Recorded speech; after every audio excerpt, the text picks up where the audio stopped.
Começando mais uma revisão aqui, hoje dia 20 de junho, e antes eu começo a falar a minha análise do dia, peço que você se inscreva ao canal, a opção vai estar abaixo desse vídeo, curta o vídeo e compartilhe com os amigos, dessa forma você vai ajudar o canal a crescer cada vez mais. Então clique embaixo no botão para se inscrever e bora lá pro gráfico. Começando então em relação ao dólar aqui, setup do Renko, eu não fiz nada. Tivemos um gap de baixa, deixa eu puxar aqui. E aí a primeira cor a gente não faz nada, trocou para venda, teria estopado, a compra aqui teria andado uns 17 pontos, a venda teria andado aqui uns 10, a compra para mim praticamente estopou, venda estopou, essa compra aqui teria andado uns 10 pontos, venda estopou, compra estopou, venda estopou, a compra aqui uns 9 pontinhos, venda estopou, compra estopou, venda estopou, compra estopou, venda estopou. E aí depois a gente teve esse movimento aqui maior, de quase 30 pontos. Venda estopou, compra estopou, venda também praticamente estopou, compra estopou, venda estopou. E aí houve mais um outro movimento de compra. A gente vê que no geral, hoje deu mais certo pensar em compras aqui no Renko. Só deu certo mesmo uma venda boa essa daqui, mas fora isso, a maioria foi compra. Só que teve muito ruído, tá? Muito ruído, assim, se for ver a quantidade de stop que teve hoje comparado a outros dias. Eu não fiz nada de Renko aqui, no dólar nem no índice, mas deu algumas oportunidades de compra pelo Renko. As vendas, infelizmente, seria um dia ruim para pensar em vendas aqui no geral. E aí, falando em relação ao gráfico de candles, comentei ontem que por causa da situação da notícia, e o jeito como fechou, né, poderia muito bem ter um gap de baixa, continuando a tendência do dia anterior. Só que se esse gap realmente acontecesse como aconteceu, ia confirmar o retorno dessa região, só que tem uma questão macro. O macro eu realmente estou pensando mais em movimentos de correção, no caso de venda. Só que se abrisse com esse gap, o intraday aqui, os 5 minutos, estaria esticado para se pensar em vendas. Então eu precisaria esperar uma correção nas médias para depois pensar em venda. Então, se tivesse esse gap, como teve esse gap de baixa, pensar aqui em vendas já, assim, nos primeiros minutos seria bem difícil, como realmente foi, e nem deu oportunidade no dia para isso. A gente vê aqui que o gap de baixa em relação a pontos foi um gap até, assim, interessante, de 35 pontos, eu não lembro a última vez que a gente teve um gap assim tão amplo. O primeiro candle também já foi bem forte, deixa eu puxar aqui. E aí esse primeiro candle, se eu considerar a Fibogap, ele já meio que já testou o 61 de retração. A gente vê aqui que o preço se ancorou na VWAP e teria dado a oportunidade de compra, por exemplo. Só que tem um porém, nós tínhamos notícia 9h30, então se pensasse em compra aqui, nem pelo 2 minutos foi acionado. Então aqui nesses primeiros minutos não teria dado. Talvez aqui depois no candle 8, mas eu sinceramente não pensaria em compras, pelo cenário que está próximo ao fechamento de gap e que a força estava talvez mais forte para cair. Não foi o caso de hoje, infelizmente ainda o dólar insiste em subir. A gente vê que ancorou muito bem na VWAP, mas para quem comprou ou fez uma venda aqui foi uma tortura, porque o movimento começou a subir em canal. Isso aqui acabou sendo uma deriva, considerando um intraday, né? Uma deriva aqui. Uma eternidade dentro dessa região.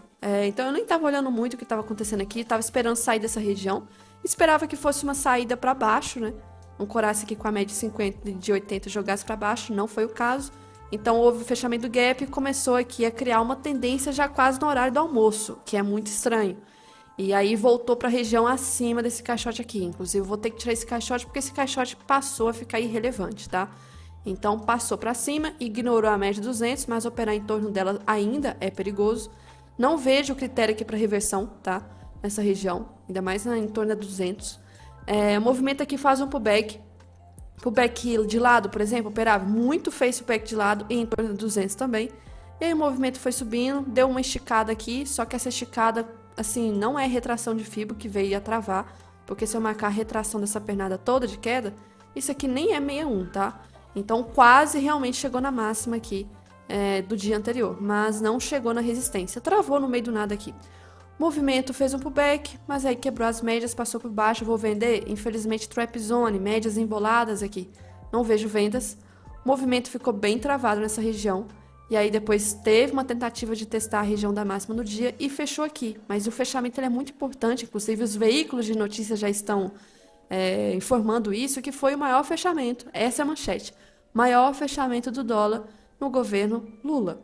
Por quê? Ao fechamento, tá? Ontem, realmente a máxima foi maior do que hoje, mas o fechamento foi aqui. Hoje, o fechamento já foi mais alto, então foi maior fechamento em relação a esses últimos anos. E aí, em relação a hoje aqui, a gente vê que acabou sendo um rompimento falso desse canal que eu tenho, esse canal azul aqui, e que está respeitando ainda esse canal. Esse caixote fúcsia aqui eu vou tirar, vou deixar só esse aqui de baixo, e eu vejo que uma outra região acabou criando aqui uma força, que é essa daqui, que foi a região do fundo de hoje. Vou marcar com um caixote aqui, que pode ser uma região de teste e um fundo mais alto, né, de teoria de Down. Então, nós temos aqui duas possibilidades de bloqueios mais próximas, né, que é essa de cima, muito forte. E lembrando que aqui é 5,50, 5,50 tá aqui na cara. E parece que esse dólar tá querendo beliscar esse 5,50 mesmo. E tem essa região de baixo. Fora isso, o mercado está nesse canal, tá? Não, tá nesse canal complicado. As médias estão trabalhando aqui em zigue-zague, buscando as extremidades. Então, tomar cuidado em relação a isso. E o fechamento de hoje fechou em torno das médias, com as médias todas sem tendência. Complicado. Então, dependendo do gap de amanhã, vai abrir em torno dessa região e eu vou ficar muito o que sim fazer, tá? Porque ultimamente, quando fecha assim muito próximo das médias e sem tendência, até dar alguma tendência vai ser difícil. Em relação a gráfico de candles, tá? Então, em relação aqui apenas... Opa, acho que eu tirei o caixote aqui embaixo. Deixa eu tirar esse aqui. Tirei não. Em relação aqui, olhando o diário de hoje, então, o que a gente teve? Ancorado pela média de 9 mais uma vez. Deixa eu tirar isso aqui para facilitar. Média de 9, média azul, tá ancorado por ela. O candle de hoje foi muito forte. Uma variação aí de, vamos ver quantos pontos. 93 pontos. A volatilidade tá começando a voltar, tá? No dólar. Isso aqui não era uma coisa comum há um tempo atrás, não. Mas lembrando que, tipo, 2020, 2021, 2022, o volume era bem maior do que isso, que é a variação, na verdade. Mas aí eu tomar muito cuidado, tá? Amanhã é o último pregão. Então vamos ver como que vai fechar, porque eu não esperava esse dia de hoje fechar dessa forma. Novamente aqui o semanal nosso do dólar tá fechando de forma esticada, tá fechando acima da máxima, e acima do fechamento da semana anterior. Então tá bem esticado mesmo. E aí tomar muito cuidado, porque se esse diário aqui realmente for esse candle forte que nós temos e pegar essa máxima aqui, vai chegar em 5,50. 5,50 tá um pouco acima, tá? Então, cuidado com essa região. E bora ver como vai ser o dólar amanhã com essa questão de fechamento da semana. E aí, o índice. Por que eu evitei de fazer operação hoje? É muito importante a pessoa ter um filtro, assim, pelo menos de acordo com o meu operacional, que eu uso muita análise técnica, focar sempre na qualidade, eu falo isso, qualidade e não quantidade. Então, se eu olho o macro tem que fazer algum sentido para mim. Se eu não estou encaixando, não estou conseguindo encaixar a minha visão com o macro, eu tenho que tomar muito cuidado nas operações do dia. Então, eu esperava que esse gap fosse acontecer, eu só não esperava que fosse mais um dia que, além de fechar o gap, fosse um dia de alta e o maior fechamento nos últimos anos. Então, o dólar ainda insiste em subir. E aí fica difícil de filtrar, pelo menos no meu operacional, uma segurança, uma confiabilidade maior nas operações do dia. Então, eu já cheguei vendo a situação aqui, eu até pensei, opa, beleza, o gap tá ok, conforme até esperado. Agora vamos esperar aqui ancorar nas médias para talvez criar um movimento de baixa. Era isso que eu estava querendo. Não foi o que aconteceu. E aí, quando voltou, aqui já não era mais para mim. Esse mercado não era para mim hoje. Já não era aqui que estava travado. Eu estava esperando depois criar alguma coisa. E aí foi para cima? Não era para mim.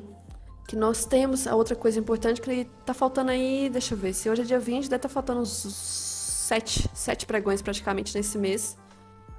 Uns 6, 7 pregões para acabar. E a VWAP do mês praticamente só foi testada no início do mês, tá? Depois não foi.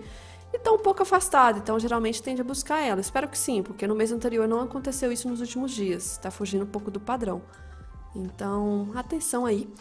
E aí, em relação ao índice, e que a gente teve um índice aqui falando do setup do Renko primeiro.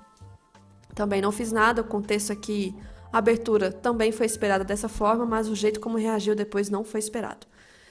Então, a primeira cor a gente não faz nada, e aí trocou para a cor da venda. Só que essa venda teria estopado, tá? Porque não andou nada aqui praticamente. compra estopou, e aí essa venda já andou. Essa venda aqui em relação a pontos, andou uns 600 pontos aqui, a compra também chegou a andar uns 550, venda estopou, compra estopou. Essa venda de novo chegou a andar bastante, mais de 1.000 pontos. Compra estopou, venda teria estopado, compra também, venda também. E aí, ou seja, teve bastante ruído hoje. E aqui uns 270 pontos, venda estopou, compra estopou, venda estopou. E essa compra aqui teria andado uns 400 pontos e essa aqui já era fim do dia. Então, no geral, teve bastante ruído. Se a pessoa tivesse entrado no momento correto, poderia ter surfado alguns pontos aqui, nessas tendências de baixa, ou essa de alta, essa de baixa aqui. Mas fora isso, eu particularmente, eu não fiz nada. E aí eu vou explicar por quê. Aqui é importante ressaltar gráfico de candles. O que nós tínhamos, né?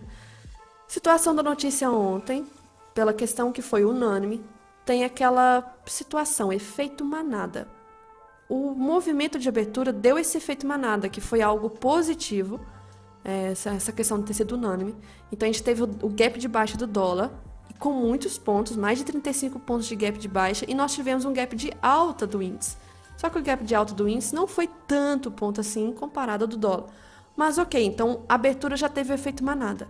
Só que como abriu, é a mesma situação do dólar que eu comentei. Eu estou esperando por um movimento de correção para cima do índice. Só que por causa desse movimento intraday, ficaria muito difícil eu pensar em compras com ele esticado.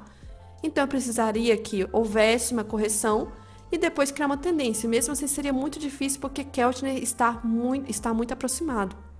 E aí, o que nós tínhamos aqui em relação à situação da lateralidade? Infelizmente a lateralidade ontem ela acabou sendo rompida, que aqui tinha muita liquidez nessa região, fechou rompendo ela infelizmente.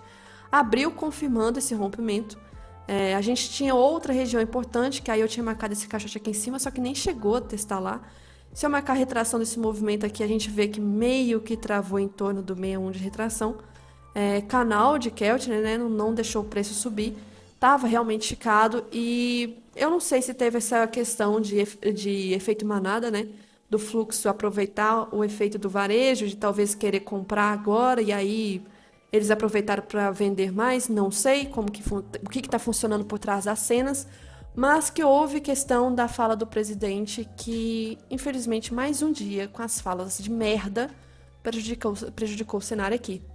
E mesmo com algumas ações ajudando, a gente ainda fechou positivo, se for ver, em relação ao Ibov, tá? Já vou comentar aqui da questão das ações. A Petro puxou muito bem, a Vale também segurou, e a FNC, infelizmente, na outra ponta puxou para baixo. O Ibov fechou positivo, só que o futuro não fechou, o futuro caiu mais. Então, pela questão da diferença de hora, a gente teve aqui uma queda no futuro e o dólar subiu bem hoje. E aí, se a gente for ver em relação aqui, o que eu comentei, né? Não caçem reversão. Não caçem reversão de início, porque pode gerar stop. Cuidado com o efeito manada da galera talvez entrar na venda aqui achando que, porque é gap de baixa, quer dizer, gap de alta, movimento esticado, vai cair. Então, a gente poderia ter manipulação para os dois lados. Eu odeio essa palavra manipulação, mas enfim.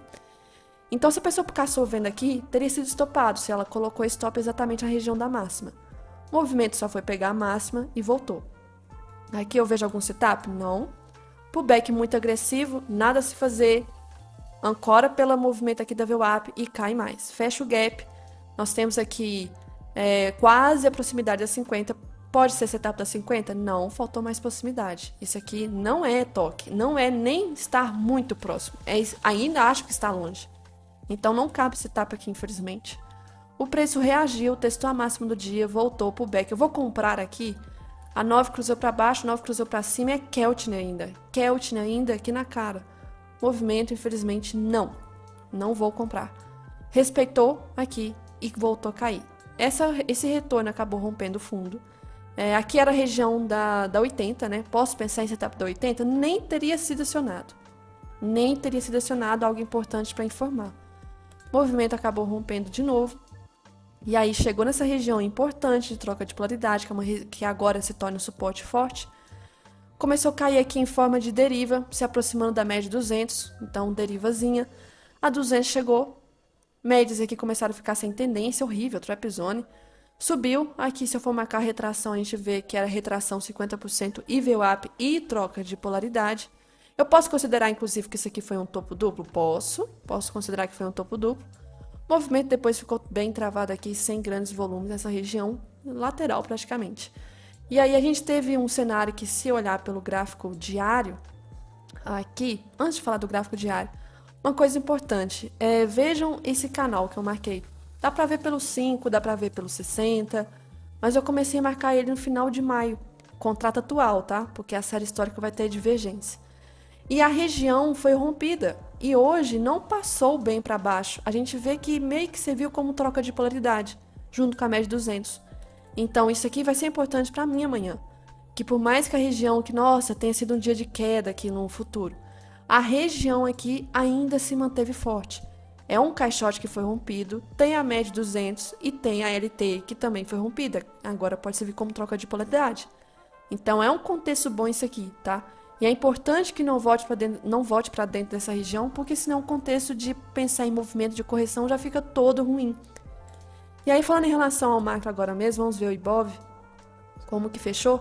Nós tivemos divergência em relação ao tipo do candle, né? Se for olhar aqui o Ibov e o futuro, o candle do futuro já foi um candle de força vendedora, meio ancorado pela média 20, que é uma região importante que era para ser testada.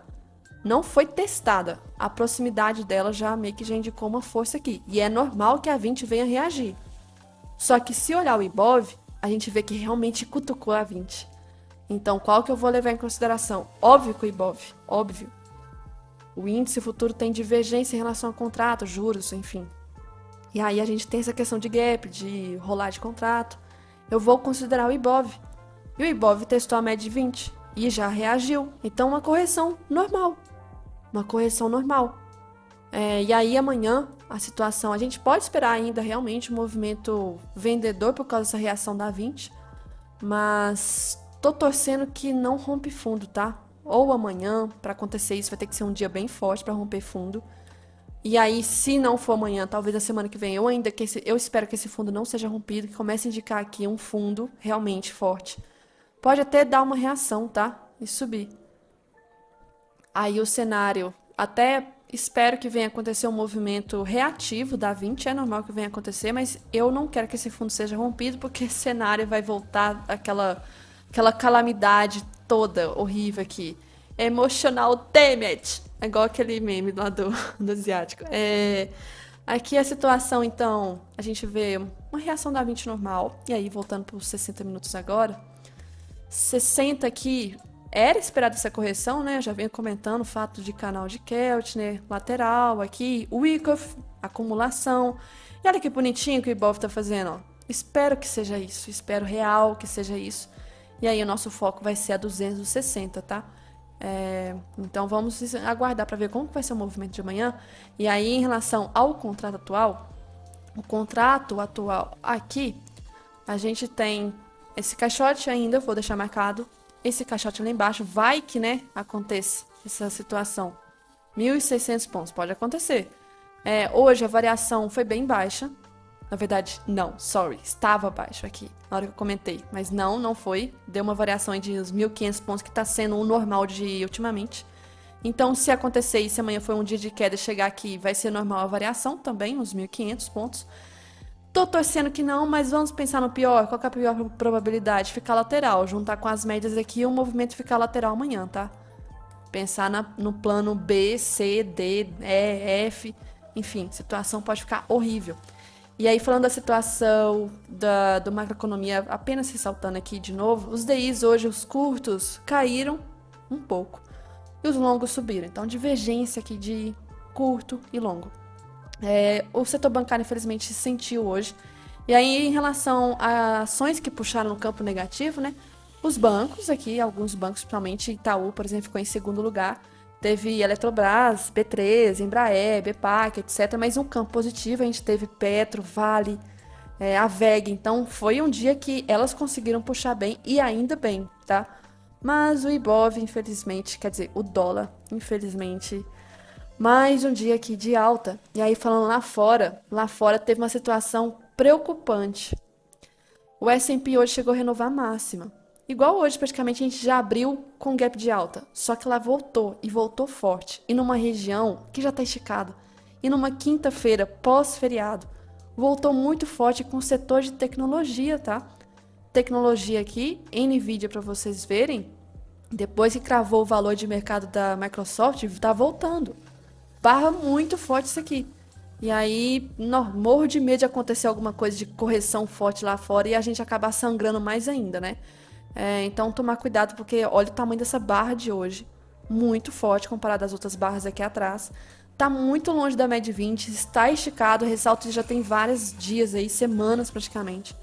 O DXY respeitou essa maldita LT aqui. Tá voltando pra cima, tá?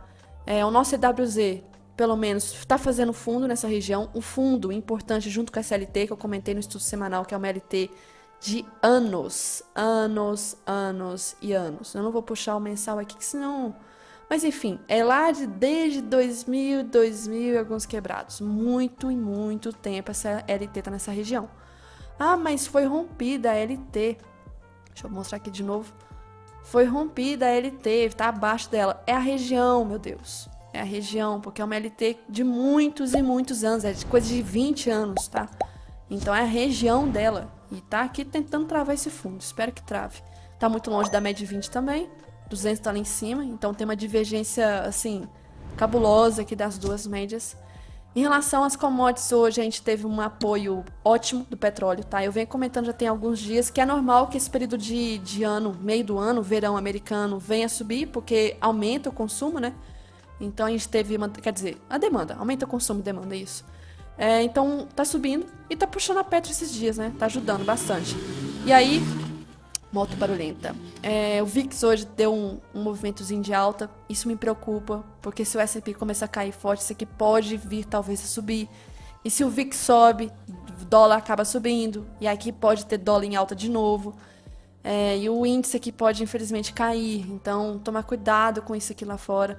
E outro motivo hoje que também ficou tenso, o ouro. O ouro ficou acima de 1%, 1,30 ali mais ou menos. Geralmente, quando fica acima assim, tomar cuidado, que aí influencia o dólar também. Então, hoje foi um dia, assim, tava complexo. Tinha notícia positiva de ontem, aí o mercado abriu bem, mas aí depois foi revertendo com a fala do presidente, que eu vou falar isso agora. Então, falando a questão dos juros aqui, falando de ontem, né, manteve. Lembrando, foi unânime.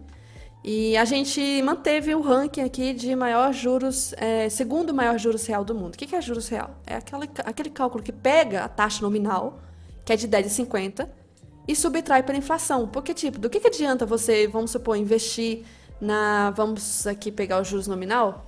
Os países com maiores juros nominais do mundo. Turquia, Argentina, Rússia, por exemplo. Eu vou investir na Rússia. Eu vou ter 50% de retorno no ano? Não é bem isso. 50% é a taxa nominal, que é tipo o 10,5 nosso aqui, que agora tá nesse patamar. Só que a gente tem que considerar a inflação lá. E a inflação lá também está descontrolada. A Argentina também a gente sabe que está. Então, cuidado com isso de pensamento amador, de investidor estrangeiro, de achar que eu posso colocar em países que tem taxa muito alta. Você tem que olhar a questão da inflação, se você está tendo retorno em relação a isso, tá? Então, aí se for fazer essa conta... em relação a retorno com os juros, né? Nós somos o segundo país com melhor taxa de retorno de investimento, considerando, subtraindo a inflação. Em primeiro vem a Rússia, depois o Brasil, México, Turquia, etc. E mesmo assim, a gente não está conseguindo atrair muito investimento estrangeiro, tá? Então, o estrangeiro pula fora do Brasil, mesmo com segunda maior taxa real de juros global. Outro problema veio as falas bestas, vou nem falar mais para não ser cortado meu vídeo aqui publicamente no YouTube. Algumas falas aqui, infelizmente, hoje, muitas falas, na verdade, que críticas em relação ao Banco Central, né? E detalhe, inclusive os apoiadores do governo atual decidiram também manter a taxa, então foi unânime. E aí, o comentário dele, a decisão do Banco Central foi investir no mercado financeiro, foi investir nos especuladores, nós que ganham dinheiro com juros, nós queremos investir na produção. Aí, enfim, e falou mais coisa. Aqui, por exemplo, no Twitter, queremos elevar o padrão de vida das pessoas mais pobres para um padrão de classe média, para que pessoas possam comprar uma casinha melhor e sair para comer no final de semana picanha. Mas o andar de cima não quer que as coisas aconteçam. Sempre essa briga de eles contra, sei lá, outros, né? Não vou falar nós, que eu não tô nesse patamar para falar disso. Então, sempre uma briga, querendo criar uma briga entre classes. Desnecessário isso. Então, o mercado não reagiu bem, mas é aquilo, igual o Kennedy fala. Parece que tem que criar um motivo, né? Parece que tem que criar um motivo. Deve ser esse o motivo, mas graficamente normal a correção também aconteceu hoje. E lembrando, a correção não foi absurda, travou numa região importante. E é até normal que fizesse isso, porque nos últimos candles de ontem, inclusive o último, criou um fair value gap, tá? Criou um fair value gap aqui. Então era preciso a correção. Então era preciso essa correção. Então, assim, criou um motivo. Deve ser um motivo. Mas, graficamente, tá tudo bem. Só estou dando esse comentário aqui, que é o que estão circulando. Uma outra comentário é em relação ao Nasdaq, tá?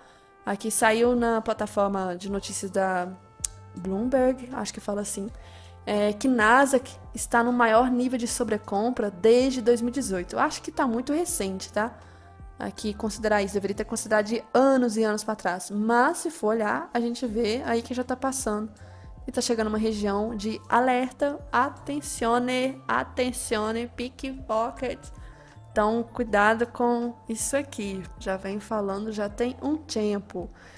Outra coisa importante de se ressaltar. As posições em aberto. Site da B3, está lá de forma oficial. O que nós temos nesses últimos dias? Repare um detalhe muito importante. Não é sempre que eu dou assim uma atenção, mas tem hora que fica um alerta. Aqui, por exemplo, início de junho. O que nós tínhamos? O estrangeiro ele estava aumentando, né, suas posições na venda. E aí vamos comparar a partir daqui, ó. A partir do dia 6 do 6, que foi, eu acho que a rolagem do contrato. Ele estava, né, com as posições em aberto aqui com 56 mil contratos, pelo menos no mini índice, e o Ibov ainda se mantém na compra, mas focando aqui. E aí diminuiu para menos 21 mil. Se ele diminuiu, é porque comprou, mas ainda se manteve com saldo negativo. E aí vem dia 10 da semana passada, a gente teve aqui um aumento, virou, estava com menos 21, passou para 50, aumentou. No dia seguinte, na terça-feira, pelo menos vendeu aqui 10k. Depois aqui, uns 15k. Vendeu, beleza. Depois vendeu mais 10. E aí, desde sexta-feira, está aumentando de novo, ó. Está começando. É uma região que eles estão acumulando, parecendo que está fazendo realmente a fase de Wyckoff. Compra, desmonta. Compra, desmonta. Vende, desmonta. Fica trabalhando assim. Mas que o movimento recente, de quinta para sexta começou a aumentar. De sexta para segunda diminuiu um pouco. Agora olha isso, de segunda para terça. Aqui já teve um valor muito alto. Muito alto. E de terça para quarta também está subindo. E aí a gente consegue ver, vamos supor, o movimento de segunda-feira. O que teve segunda-feira para... Segunda foi dia 18, 17, na verdade. 17 movimento do fundo, né? Inclusive foi tentativa de renovação de fundo. 18 também renovou fundo. E eles estão comprando nesses dias que está renovando fundo. E aí a gente junta com isso aqui. E ontem, né, que a gente teve um movimento forte de alta, socaram a mão na compra de posições em aberto aqui. Eu não sei qual que vai ser o valor de hoje. Vamos ver com essa correção amanhã que eu vou ter esses dados aqui. Mas atenção, que está aumentando aos pouquinhos e aos pouquinhos. E se a gente for ver o macro, né, as tendências maiores, eles estão na posição certa. Eles estão no movimento que está indo. Eu não estou falando dessa correção que a gente teve e está tendo por enquanto, que é essa aqui. Deixa eu mostrar. Semanal. Isso aqui não é bem uma tendência macro. Ela dá, se for ver de teoria de Dow, é a terciária, secundária, sei lá. Isso aí nem me importa muito. Mas se vocês forem ver, aqui eles estavam comprados. Aqui eles estavam soltando aos poucos. Aí nessas regiões, os locais vendendo, varejo vendendo. Pessimismo demais, né? Ainda mais quando foi renovação de... Renovou a mínima aqui, perdeu 100 mil, eles estavam comprando. Aqui aumentaram a mão na compra. Chegou nessa região aqui, o varejo estava comprando atrasado, estopou. E essa correção nós temos o varejo vendendo pessimista e eles aos pouquinhos tirando, colocando mais contratos, tirando, colocando e vai assim. Mas aquelas informações que mostram assim, estrangeiro está tirando tantos milhões, não sei o que, da bolsa. Não está contando só Ibovespa, está contando as ações todas no geral. O que eu estou mostrando para vocês em relação ao Ibov. Se vocês quiserem pegar os dados todos, vocês têm que pegar ação por ação. Ver aqui, por exemplo, da Ambev, puxar de dólar também, se vocês quiserem ver, dólar australiano, sei lá, o tanto de coisa que tem aqui. Aí vocês conseguem ver algumas informações. Eu não tenho esses dados aí de juntar tudo e falar quanto que realmente estão saindo, quanto que tá entrando. Meu foco realmente é Ibovespa. Isso aqui já tá ótimo mesmo. E aí, falando na situação de notícia amanhã, sexta-feira, notícias aqui. Temos o PMI, tá? Não é 10h30, é 10h45 e depois 11 horas. 11 horas tem outro PMI, deixa eu ver, acho que eu tô doida, não. Mas tem aqui vendas de casa usada que não é de movimentar. Relatório de política monetária não é de movimentar. Então é mais o foco aqui 10h45, 11 horas. Mas sem, assim, notícia uau, chocante. E que eu saiba, não tem mais nada assim marcado, não. Eu não sei se tem mais falas do presidente amanhã, se tem entrevista, eu não sei, não tô sabendo. Se tiver, pode infelizmente influenciar. Mas ele tá, assim, sem poder de fala. Por que ele tá sem poder de fala? Porque os nomes realmente que importam, que estão lá no Banco Central, no Copom, que inclusive são apoiadores dele, e votaram pra manutenção. Então, tipo, ele tá chorando com a chupeta na boca. Porque ele tá lá falando merda. Mas o importante, pelo menos, é que a decisão foi unânime. Então, assim, bora ignorar um pouco das merdas que ele fala e vamos focar em realmente quem tá por trás metendo a canetada lá. Que é bem provável que ele fale merda de novo. E aí, vamos ver como é que vai ser amanhã, sexta-feira. Acho que hoje eu falei muito palavrão. E o YouTube vai agarrar meu vídeo.